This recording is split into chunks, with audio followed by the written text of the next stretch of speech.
Teoria dos conjuntos. A teoria dos conjuntos é basicamente uma teoria matemática capaz de agrupar elementos. Dessa forma, os elementos, que pode ser qualquer coisa como pessoas e números, são indicados por uma letra minúscula e definidos como um dos componentes do conjunto.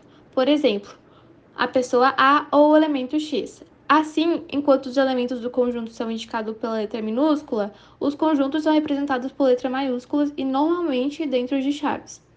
E além disso, os elementos são separados por vírgulas. Por exemplo, A igual a chaves, A, vírgula E, vírgula I, vírgula O, vírgula U e fecha chaves. Conjunto e elemento. Podemos representar os conjuntos de diversas formas. Tabular. É a mais comum. Os elementos são colocados entre chaves e são separados por vírgulas. Exemplo, J contém 1, 2 e 3. Propriedade. Os elementos seguem uma determinada propriedade determinada pelo conjunto. Exemplo, S. Os elementos de S são maiores que 1 e menores que 11. Então, temos que S contém 2, 3, 4, 5, 6, 7, 8, 9 e 10. Diagrama. Os elementos do conjunto são representados por pontos dentro de uma curva fechada. Exemplo, A, temos ali o 1, 2, 3 e o 4.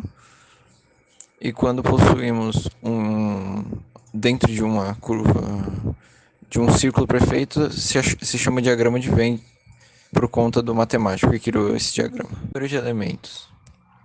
Colocamos o conjunto entre parênteses e adicionamos a letra n minúsculo atrás do mesmo. Exemplo, o número de elementos do conjunto S é 5.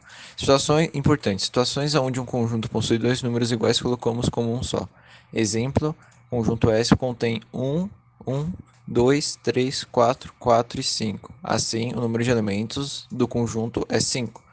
Podemos utilizar o símbolo E para dizer que um número pertence a um conjunto, e com risco no meio para dizer que um número não pertence a um conjunto. Exemplo, 1 pertence a S. De conjuntos. Dois conjuntos são considerados iguais quando ambos contêm os mesmos elementos. Exemplos, conjunto A contém 1, 2 e 3 e B contém 3, 2 e 1. Podemos dizer que conjunto A é igual a conjunto B. Outro exemplo, conjunto A contém 1, 2 e 3 e conjunto B contém 1, 2, 3 e 4. Podemos dizer que A não é igual a B. Importante, a ordem dos elementos dos conjuntos não interfere ao igualarmos.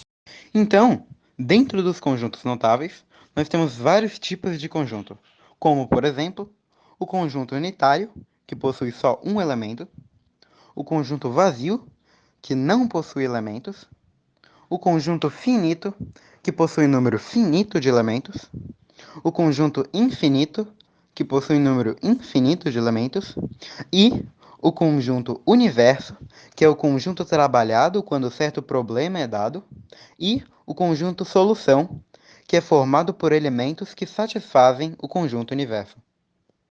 Os subconjuntos apresentam todos os seus elementos incluídos em outro conjunto.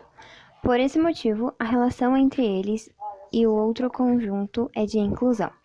Os conjuntos A, que é 1, 2, 3, 4, 5 e 6, e B, que é 1, 3 e 5, todos os elementos do conjunto B são elementos do conjunto A. Nesse caso, diz que o conjunto B é um subconjunto de A, ou que B está contido em A. De forma equivalente, também se pode dizer que A contém B. Assim, um subconjunto de A é todo conjunto formado com elemento de A.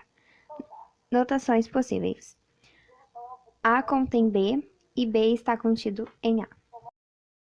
Por fim, enunciamos algumas propriedades importantes da relação de continência. Propriedade reflexiva é A contém A para qualquer conjunto A. Propriedade transitiva, se A contém B e B contém C, então A contém C. Propriedade antissimétrica, se A contém B e B contém A, então A igual a B. Agora, eu vou falar sobre os conjuntos das partes de um conjunto. Primeiramente, o conjunto das partes de um conjunto é formado por todos os subconjuntos de um conjunto de referência. Um exemplo, o conjunto das partes A é o conjunto que reúne todos os subconjuntos de A, incluindo o nulo e o próprio A. Agora, eu vou falar um pouco sobre a união e a interseção de conjuntos. Então, a união de conjuntos, ela é representada pelo símbolo U.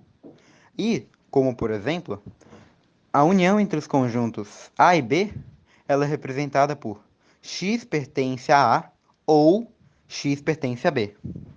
Já na interseção, ela é representada por basicamente um U de cabeça para baixo. E, como por exemplo, na interseção entre os conjuntos A e B, eles são representados por x pertence a A e x pertence a B. Ou seja, o elemento deve pertencer aos dois conjuntos. E dentro das diferenças de um conjunto, nós temos as propriedades da diferença de um conjunto, que é quando A menos A igual a vazio, ou A menos vazio igual a A, e vazio menos A igual a vazio, ou A menos B igual a vazio, somente se A contém em B. E a diferença simétrica de conjuntos, sendo A e B conjuntos quaisquer, domina-se a diferença simétrica entre a união dos conjuntos A menos B entre parênteses e B menos A entre parênteses, e representa essa diferença simétrica entre os conjuntos A e B. E por último, temos as propriedades da diferença simétrica de conjuntos, que para quaisquer conjuntos A e B, valem as seguintes propriedades. Primeiro, a diferença simétrica de A é igual a vazio.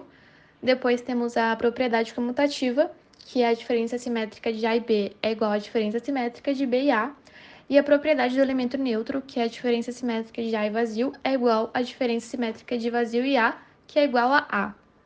Conjunto complementar ou complementação de conjuntos está relacionado com a diferença de conjunto. Achamos um conjunto complementar quando, por exemplo, dado um conjunto A e B e o conjunto B e A. Então, B é complementar em relação a A.